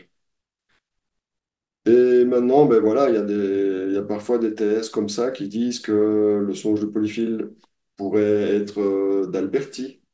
Parce que, par exemple, la description des éléments architecturaux est tellement poussée que, on a l'impression que c'est un architecte qui parle. Et donc, il y a des gros rapports avec le livre d'Alberti qui a été publié en 1485, donc c'est un peu moins de 15 ans avant le songe de Polyphile. Donc, il y a quelqu'un qui a prétendu, bah, en fait, l'auteur du songe de Polyphile, c'est Alberti, quoi, parce que, voilà, la connaissance de l'architecture, puis Alberti, c'était aussi un cryptographe et tout ça. Mais en fait, il se trouve que, bon, ça n'a pas été accepté par la communauté scientifique, tout ça, littéraire, quoi. Parce qu'en plus, il y a quand même des différences avec le récit d'Alberti, donc ça sous-entend que c'est quelqu'un qui est très proche de son niveau de connaissance, mais en même temps, c'est pas lui. Donc finalement, on pourrait même en arriver à se demander si c'est pas un collectif, le songe le polyphile. Et dans mon livre, je parle d'une autre piste aussi qui est celle en fait, dans l'Arcadie de Saint-Lazare, il y a vraiment des gros rapports entre le songe de polyphile et l'Arcadie de Saint-Lazare, des grosses coïncidences. Et dans l'Arcadie, il y a une scène comme ça, enfin plusieurs scènes où il fait référence à Pontano. C'est un auteur aussi de cette époque-là, napolitain. Et donc, il y a un moment où il fait une mise en scène comme ça, et Pontano est en dessous d'un arbre en train de dormir. Et ça rappelle vraiment le début du songe de Polyphile. Et donc, on pourrait se demander si c'est pas une manière de dire, en fait, ben voilà, le véritable auteur du songe de Polyphile, ça aurait été Pontano. Et ça tient vraiment la route, parce que si on suit un peu les magouilles qu'il y a au niveau, enfin, les relations, les magouilles entre éditeurs, je veux dire, il y a quand même des liens entre Pontano, Almanus, l'éditeur de l'Arcadie de Saint-Nazaire qui est Pietro Sumonte, et Saint-Nazaire lui-même. Ceux-là, ce sont des gens qui se connaissaient, qui ont interactué, et donc il y a de fortes chances qu'on puisse peut-être trouver une réponse de ce côté-là. Mais donc tout ça pour dire qu'on a un peu l'impression que 1467 pourrait être aussi l'année de la découverte d'une cité qui était un peu explorée, et que les récits architecturaux pourraient venir de ces explorations quelque part. Bon, ce qui est très intéressant aussi, c'est que le songe de Polyphile, il est fort imprégné aussi de la tradition de la Divine Comédie de Dante. C'est-à-dire que ben, les deux héros, quand ils commencent le récit, ils sont tous les deux dans un état de sommeil ou dans un état du songe. Bon, dans la Divine Comédie de Dante, il y a le concept de la selva oscura, donc il arrive d'abord dans une forêt qui est très noire, très dense, dans une vallée très étroite, qu'il appelle un lieu de terreur. Ça, c'est intéressant parce qu'on a un toponyme là qui est celui du lieu de terreur, et c'est aussi celui qu'on retrouve sur l'église de Rennes-le-Château, quoi, le Terribilis Locus.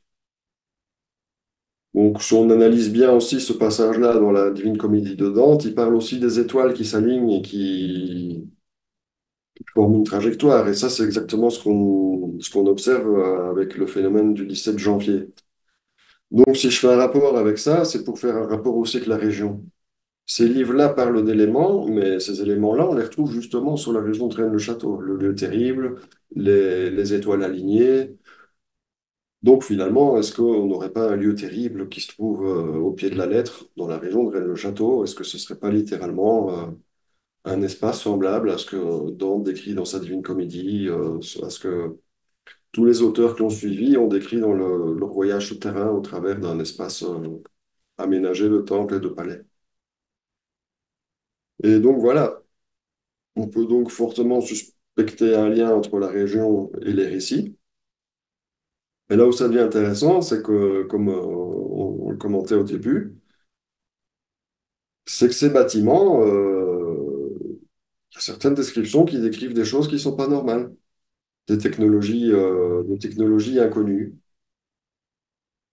Et alors, il y a par exemple des lampes. Dans Songe de Polyphile, à un moment donné, on nous parle de lampes. Et alors, voilà, c'est une partie du sanctuaire qui est éclairée. Et il nous fait toute une description des ampoules, hein. Il raconte que c'est comme une courge en verre. Et dedans, il y a un fluide qui est phosphorescent, enfin qui est enfin, luminescent. Et donc, en fait, ça ressemble à une ampoule comme on la connaît, mais au lieu que ce soit un filament d'électricité, c'est un liquide. Un C'est liquide, carrément. Ah un ouais. liquide lumineux. Ouais, pas du gaz comme un néon ou enfin à l'ancienne, quoi. Ah, c'est fou. Non, il parle de quelque chose de liquide. Et donc, ça ne peut pas s'éteindre ni par vent ni par eau. Donc, on a vraiment l'impression d'une ampoule. Et comme ça pourrait être pris comme un élément de fantaisie, mais il faut déjà avoir l'idée, quoi, de créer l'ampoule, si ça n'existe pas à l'époque. D'avoir un truc de verre avec quelque chose dedans qui fait de la lumière, il faut déjà avoir l'idée, quoi. Ouais, ou alors ils ont trouvé un fluide qui, avec des, je sais pas, avec des organismes, mais même, de toute façon, c'est même débile, ça a pas de sens. Des organismes luminescents, ou tu vois ce que je veux dire, un petit peu comme les lucioles, compagnie. Bon, là, dans l'eau, c'est un peu compliqué, mais c'est, Peut-être c'est- le radium, hein, le radium, oui, voilà. Ah, Voilà, voilà. on pourrait Ça- imaginer quelque chose aussi. Ok, ouais. Mais bon, le problème, c'est que le radium, c'est aussi un peu radioactif. C'est pas terrible, hein, ouais, non, c'est ça. Là, tu fais pas que bronzer, hein. Non. Mais donc voilà, c'est intéressant parce on a là la description d'une ampoule, on est en 1499, et encore avant, puisque voilà, ça a été écrit un peu avant. Et il se trouve que Rabelais décrit exactement la même chose. Ah, Il décrit aussi une ampoule, mais alors là, bon, lui, il aurait pu tout simplement reprendre le texte de Polyphile. ouais. Mais il y a quand même deux, trois petites nuances. Alors, il y a un moment donné aussi, il parle dans son jeu Polyphile de sphères qui sont plombues au plafond, des sphères de métal comme ça, on ne sait pas trop à quoi ça sert. Il parle aussi d'une table qui ressemble à un bouclier ou à un bouton brillant, comme un miroir, et dans lequel on peut voir des choses qui concernent l'avenir ou le passé. Ah, oui, d'accord. Ok. Ah, bah, c'est marrant, c'est un peu comme on voit dans certains films, d'ailleurs, hein, ou certains récits. Oui, là aussi, c'est quelque chose qu'on retrouve beaucoup au cœur des récits de Jules Verne, hein, le gars qui. Puis bon, c'est intéressant aussi dans le cadre d'un temple qui a la caractéristique d'être oraculaire, c'est-à-dire il y a une entité là qui vous prédit l'avenir. Ben, je trouve que c'est intéressant de faire le rapport avec ce genre de technologie, quoi. Enfin, c'est technologie imaginaire, mais je trouve ça quand même assez confus. Perturbant. Perturbant. Petite parenthèse par rapport à ça, c'est on l'a déjà fait, enfin on a fait une émission sur Tartaria, hein, donc fameuse légende qui n'en est pas une, pour ma part, de Tartaria. J'invite les auditeurs à aller voir cette super interview, cette super conférence, parce que Franck nous avait préparé toute une conférence avec des images spécialement pour la chaîne. Et c'est ça, en fait, Tartaria, ça parle de cette époque qui est pas si loin que ça, et qui est ouais, pas si loin que ça, mais qui, en fait, comporte des anachronismes au niveau voilà, de la technologie qui, normalement, dans l'évolution dite officielle, encore une fois, de la technologie, n'aurait pas dû exister à ces époques-là. Et donc, c'est fantastique, quoi. Donc, c'est vraiment, pour ma part, moi, en fait, il y a absolument rien de farfelu, parce qu'encore une fois, il y a des liens à faire avec tout ça. Et dès qu'on plonge là-dedans, dès qu'on commence à faire ces liens, euh, c'est incroyable. Alors oui, ça va jamais apporter effectivement des preuves, le fameux mot preuve, oh mon Dieu. Mais on sait très bien que, enfin, on a la preuve en tout cas que l'histoire est effacée au fur et à mesure et que de toute façon, voilà, ça c'est déjà énorme de se dire que tout est effacé et que bah, si on n'a pas encore une fois des personnes comme toi qui font des recherches, qui font des recoupements, des analogies avec telle ou telle chose, avec tel ou tel sujet, qui parfois nous dépassent, mais peu importe. De toute façon, c'était un sujet qui nous dépasse. Rennes-le-Château, c'est encore une fois l'arbre qui cache la forêt, on le sait. Mais c'est ou Rennes-les-Bains, parce que bon, il n'y a pas que Rennes-le-Château. Enfin, toutes ces affaires-là, en tout cas, ne sont là que vraiment là pour nous écarter finalement du droit chemin, je pense, d'une autre vérité qui est bien plus, peut-être plus indigeste pour certains, ça c'est certain. Oui, parce que bon, tu vois, des éléments comme ça, les lampes et tout, encore, ça pourrait être imaginé. Mais quand il y en a trop, parce qu'il parle aussi d'architecture, de parties d'architecture qui sont faites en métal. Il parle de certaines parties qui pourraient être coulées, qui sont en métal et qui pourraient être coulées d'une seule pièce. Mais le métal dans l'architecture, c'est à partir du 19e siècle. Comment est-ce qu'à cette époque-là, ils auraient pu imaginer ça? Voilà, c'est incroyable, magnifique. Ah, moi, je trouve ça magnifique. C'est vraiment chapeau, Christophe, vraiment. Et je crois que c'est, je le disais avec Stéphane, hein,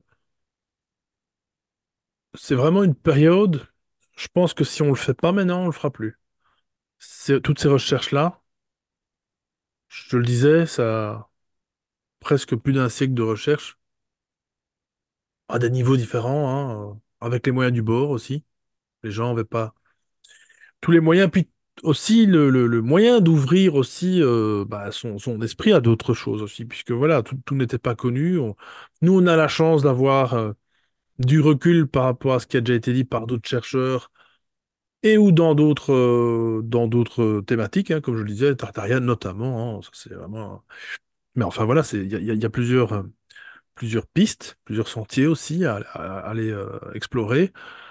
Et on a vraiment, grâce à ça, toute cette masse d'informations qui, c'est vrai, on peut se noyer dedans très facilement. Mais si on va finalement vers ce à quoi on est amené à chercher, on sera toujours, je pense, en tout cas amené sur quelque chose de vrai, en tout cas de quelque chose qui est cohérent. Et, euh, et toi, c'est un peu ça que je ressens. Toutes les recherches que tu fais depuis 14 ans, ben, sans que tu ne le veuilles finalement, que tu ne le choisisses, il y a un fil conducteur, il y a un chemin qui t'est tracé là, et comme c'est arrivé à plein d'autres, ou d'autres par contre ont abandonné parce que c'est vrai que c'est lourd, etc. Ça demande beaucoup de temps, c'est un investissement énorme pour ne rien gagner, hein, je le répète. Sauf ceux vraiment qui se font des pépettes avec certains bouquins et encore. euh, mais tout ça pour dire que voilà, que l'important c'est ouais, de vivre ses rêves, c'est le cas de le dire, mais surtout de faire quelque chose et puis d'être passionné en fait. Y a pas, en fait, je crois qu'il faut être sage pour être. Je crois qu'il faut être sage vraiment Oui, par moment, il faut savoir Ah s'arrêter, oui. prendre du recul, quoi. Ça, et alors je dis, il faut, je crois, avoir une certaine humilité, je pense, pour être amené Ouais. et ça, c'est dans toutes les recherches, que ce soit Rennes le Château ou autre. Je pense que si vous êtes trop de façon avide soit de connaissances, soit de trésorerie, soit de, voilà, de pognon, hein, carrément, je pense qu'il y aura des bâtons dans les roues à un moment donné. Euh, Ouais, je pense, voilà, vraiment qu'il y a je trouve que c'est une merveilleuse aventure, en fait. C'est une merveilleuse aventure de se lancer là-dedans, et je trouve que, voilà, Ben, c'est plus une aventure, d'ailleurs, à un niveau personnel, oui, philosophique, hein. complètement, c'est ça. Ça devient une espèce de quête philosophique qui n'a plus rien à voir avec, ni avec Rennes le Château, ni avec aucune notion, quoi. Ça devient quelque chose de personnel, ça devient peut-être une manière de penser, tout simplement. Ça dépasse, voilà, ça dépasse la recherche, c'est au-delà de ça. Et je trouve que c'est ça qui est magique. Déjà, ça, rien que ça, c'est un trésor. Donc, et c'est tout bénef. Euh, et le vivre, pouvoir le vivre et pouvoir aussi, ben, en plus de ça, étayer ses recherches et puis pourquoi pas ben, recouper ses recherches avec d'autres chercheurs. C'est ce que je souhaite à tout le monde, hein. C'est ce que je souhaite à tout le monde. J'espère un jour que ça se fera là. Et encore une fois, sans intérêt personnel, juste pour faire avancer le schmilblick, comme je dis à chaque fois, et dans l'intérêt de l'humanité, voilà, on va dire ça comme ça. Oui, Dans moi le je cas, pense que l'époque des chercheurs qui sont dans leur coin, qui gardent ce qu'ils découvrent pour eux, qui n'en parlent à personne, je pense que cette époque-là, elle est révolue. Aussi parce que la question du trésor, elle passe un peu à la trappe aussi. Et puis même, si vraiment la question c'était de trouver un trésor, parce que bon, c'est vrai il y a aussi cette question-là derrière tout ça. Mais je veux dire, concrètement, en 2024, tu trouves un trésor, qu'est-ce qui t'arrive? Je veux dire, ce sont que des emmerdes que avec le des gouvernement. ennuis, c'est ce que j'allais dire, voilà. Il y a personne qui va recevoir à un moment donné un paquet de thunes en disant, ben voilà, ah, t'as trouvé quelque chose, on va te récompenser. Ça, moi, j'y crois pas une seule seconde. Je crois que celui qui va trouver ça, il va avoir beaucoup d'ennuis. Oui, Et finalement, autant passer à autre chose, quoi. si, si. Ben, je pense que tout comme Saunière, tout comme Béranger Saunière, qui était tombé sur effectivement un certain trésor, ou en tout cas une certaine information ou des informations, a eu ce coup de grisou en retour, et je pense que c'est ça le fin du fin. Alors franchement, si c'est pour avoir ça en retour, est-ce que ça vaut la peine? Non, non, non, parce que on n'est quand même pas des héros, il faut pas exagérer. Je veux dire, voilà, si on a déjà, bah, tout comme toi, ma foi, si on a déjà cherché et trouvé surtout déjà pas mal d'éléments, comme tu dis, pouvoir remettre ça à quelqu'un, ses écrits, ses connaissances, et à quelqu'un d'autre qui veut éventuellement continuer, qui voudrait avoir. Ça, c'est formidable, comme ces curés ont fait à l'époque, là, justement, qui ont fait des relevés, bah, c'est ça, en fait. C'est juste pouvoir, oui, laisser une trace de ses recherches, encore une fois, et dans le monde Oui, moderne ou dans même lequel on faire une est, espèce de collectif de chercheurs pour faire des recherches sur le terrain. Je veux dire, à partir du moment où c'est des questions géologiques qui sont prises en compte, vu que maintenant on sait que ce sont des grottes qu'on recherche, des grottes côté bouchées. Enfin, technologiquement, c'est tout à fait possible de faire des sondages. C'est pas du tout difficile de faire c'est pas impossible de faire des relevés, oui, c'est ça, de faire des études géologiques. envoyer des drones, c'est ce qu'on disait en off, hein, des drones, Oui, c'est ça, des géologues, ils peuvent apporter une question, une réponse à ces questions, de dire, voilà, est-ce qu'à voilà. cet endroit-là, est-ce qu'il y a une grotte, oui ou non? Est-ce qu'il y a des cavités là en dessous, oui ou non? Un géologue, il sait comment, il sait quel type de technologie utiliser. Ben voilà, c'est un coût, il suffit de faire une cagnotte, de dire, voilà, on va financer des opérations de sondage. Ouais, Et, il faudrait que ça puisse être financé, mais que ça reste surtout indépendant. Que ça reste, encore une fois, de la recherche indépendante. Où il n'y a pas, oui, encore bien une sûr. fois, de groupuscule derrière tout ça, un chef qui décide ou une association, on s'en fout de tout ça. Moi, je trouve que voilà, faut juste se dire, on a un collectif, faut pas être 100, hein. Si vous étiez déjà une dizaine, ça serait déjà, ma foi, beaucoup. Ça serait déjà un beau chiffre, en tout cas, un beau nombre. Et voilà, donc vraiment, Parce que c'est bien ça le problème qui divise aussi avec tous les chercheurs. On le sait très bien. Comme tu dis, ceux qui sont dans leur coin, je crois que ça tend à disparaître. Enfin, en tout cas, il y a une résurgence voilà, de personnes qui, bah, grâce à toi encore une fois, grâce à ces émissions, je pense qu'ils vont donner peut-être, pourquoi pas, encore une fois, l'envie de se lancer. Alors je dis bien, maintenant, en 2024, se lancer, c'est pas que c'est compliqué, mais c'est parce qu'il y a plus de documents via Internet, voilà, il y a plus de sources d'informations qu'on ne l'avait il y a 20 ans. Faut pas chercher plus loin, faut pas laisser si loin que ça, 25 ans. Mais tout ça pour dire que, ouais, si ça donne l'envie, pourquoi pas. S'il y a de nouveau, comme je le disais au début, cet œil neutre, cet œil vierge, non formaté, j'ai plutôt envie de dire, ce regard qui arrive et la personne, voilà, débarque soit sur les lieux ou pas du tout, ou soit aperçoit un document, ou fait une constatation historique comme tu le fais depuis 14 ans, et ben ma foi, euh, sur les forums, c'est ça en fait. Il y a des chercheurs tout le temps. Il y a de temps en temps des gens qui se font lâcher, tant pis, ils ont trouvé un truc, mais ils ont quand même lancé un truc important, quoi. C'est dommage que tout ça n'ait pas relevé, en fait. Je trouve que c'est un boulot, je sais que c'est un boulot de tenir un forum, etc. Je le fais pas, hein. Même un groupe Facebook, c'est fini. Mais s'il y a une activité, et d'ailleurs, on fait un coucou à Stéphane, parce que je sais que voilà, c'est beaucoup de boulot de pouvoir filtrer un peu les conneries qui peuvent apparaître sur un. Sinon, tu te fais bouffer ton groupe, c'est fini. Mais voilà, pouvoir relever des infos à gauche, à droite, pouvoir les réunir et. Enfin, c'est des archives, quoi. Je veux dire, c'est pas pour dire on collectionne, encore une fois, c'est juste pour dire, bah, ah tiens, mais il y a un truc, moi, ça me rappelle quelque chose, il y a une personne qui a parlé de ça, avec ce que tu viens de trouver, hop, on fait des recoupements et en avant, quoi. Enfin voilà, on l'a compris, c'est un travail de longue haleine, ça doit être de nouveau, encore une fois, quelque chose de léger, quelque chose de passionnant, passionné. Faut pas s'y perdre, hein, ça, on l'a déjà dit quelques fois dans les émissions. Et surtout, eh bien, pouvoir partager tout ça, voilà, de manière gratuite, hein, parce que bon, on le rappelle avec ta chaîne YouTube, l'œil frontal, que je mettrai en lien bien sûr, tu partages pas mal de recherches aussi. Les bouquins te permettent de d'étendre des détails qui seraient imbuvables en vidéo, ça Oui, c'est oui, c'est ça, certain. c'est pas du tout la même manière de C'est pas la communiquer. même ambiance, voilà. Et là, c'est vraiment pour dire, il y a un recueil, il y a un livre qu'on peut trouver avec des références. Et comme je le dis plus ou moins à chaque fois, des bouquins comme ça, c'est pas des romans, c'est des bouquins d'études.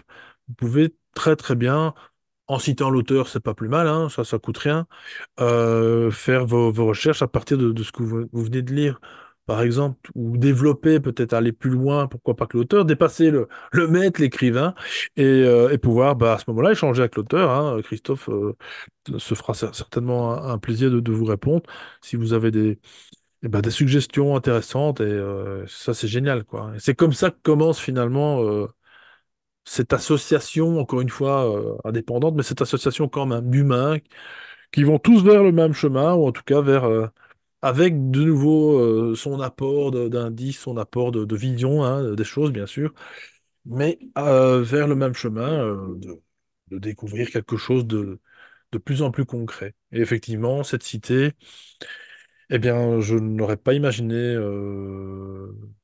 chercher dans les souterrains par rapport à Rennes-le-Château. C'est vrai que les grottes, pourtant, on en parle depuis longtemps dans, dans, dans l'affaire de Rennes-le-Château en général. Les grottes, tout ce qui est caverne, etc. Il y a quand même pas mal de références. Oui, oui. Mais ça va pas plus loin que disons, que la petite promenade spéléologique. Voilà. Donc ici, il y a quand même des choses qui deviennent de plus en plus claires. C'est super chouette, quoi. On sait qu'il y avait des cavernes à Rennes-les-Bains, elles ont été rebouchées par le temps. Mais oui, il y a sans doute beaucoup de choses. Et puis remercions aussi les émissions d'enfants que nous, on a connues dans les années 80, les Monts Engloutis, avec comme par hasard un nom qui s'appelle Arcadia. Si Ah, ça, je c'est ne pas. me souviens pas ça. Tu t'en souviens pas? Ah bon, bah Non. écoute, va voir et tu m'en diras de nouveau. Alors le dessin animé, il est moche. Désolé pour nos amis français, hein, je dis pas que vous dessinez mal. Il y a très très beaux chefs-d'œuvre en animation français, ça, il y a pas de doute là-dessus. Euh, mais c'est une série voilà, relativement. Mais ça s'appelle l'Arcadia, quoi. Je veux dire, donc c'est quand même pas rien. Arcadia, les mondes engloutis, Oui, oui, chanson oui, et oui, musique de oui. de Vladimir Cosma. J'ai encore le disque quelque part, je pense. Mais Ouais, écoute ça la va peut-être chanson. aussi. Déjà, la chanson, ça. Voilà. C'est déjà presque une hymne, quoi. Un hymne ou une hymne, je ne sais plus comment on dit. Je m'embrouille. Mais bref, voilà. Donc, bah voilà, écoute, Christophe, je sais pas, le mot de la fin. Peut-être tu veux rajouter un truc par rapport à. Est-ce que tu es déjà en préparation d'un nouvel ouvrage? Est-ce que tu... Non, pas du tout. Enfin, il y en a un qui est en cours, enfin en cours. Je veux dire, voilà, Une ébauche, quoi. j'avais d'autres études en rapport avec celle-ci, quoi, un peu des extensions, que ce sont des sujets que j'aimerais bien mettre sur la table un jour. Mais pour le moment, j'ai d'autres préoccupations. Et puis bon, comme tu le disais, voilà, c'est aussi une activité qui rapporte rien. Et là, ça commence à faire beaucoup pour moi. Ça fait beaucoup, oui. Donc, j'ai plutôt décidé de laisser couler un petit peu, de me dédier à autre chose pour l'instant, en attendant de voir comment ça se passe. Exact. Et je veux dire que si ce livre-ci se vend bien, et ben alors j'en écris, enfin, je sortirai peut-être l'autre à la suite, Voilà. quoi. Bah, il y a quand même une motivation. Et je vous invite donc, chers auditeurs, à aller vous procurer le livre. Alors, je crois qu'on peut l'avoir, c'est quoi, en digital et en physique aussi, ou que Non, physique? justement, j'allais y venir Ah, parce que vu qu'on en parle, ça m'y fait penser. C'est que malheureusement, il est seulement disponible sur lulu.com. oui, oui, bah, c'est très bien. Il y Ça a, passe pas il y par a des qu'un gros point de sites. vente exclusif, quoi. Oui, mais Bon, en c'est fait, ce très qui très s'est bien. passé, c'est que... comment? C'est très bien, je pense. Enfin, oui, tu vas me dire, c'est peut-être moins distribué que sur des gros sites, mais enfin, bon. Oui, c'est ça. Donc, il faut faire l'effort d'aller juste sur la plateforme de lulu.com et de l'acheter par eux, quoi. Parce que j'ai pas... Finalement, j'ai pas accepté de le mettre sur Amazon et ce genre de plan parce que Bah voilà. eux, ils font du grand public, mais le tarif, c'est aussi grand public. Et donc, moi, si je suis un petit écrivain et que j'ai pas beaucoup de public, ben, en fait, j'ai aucune chance de gagner quelque chose. Donc, je me suis dit, les choses sont venues comme ça. J'ai eu l'occasion de le mettre sur lulu.com. Et après, quand j'ai voulu pousser la porte d'Amazon, je me suis rendu compte que c'était pas possible.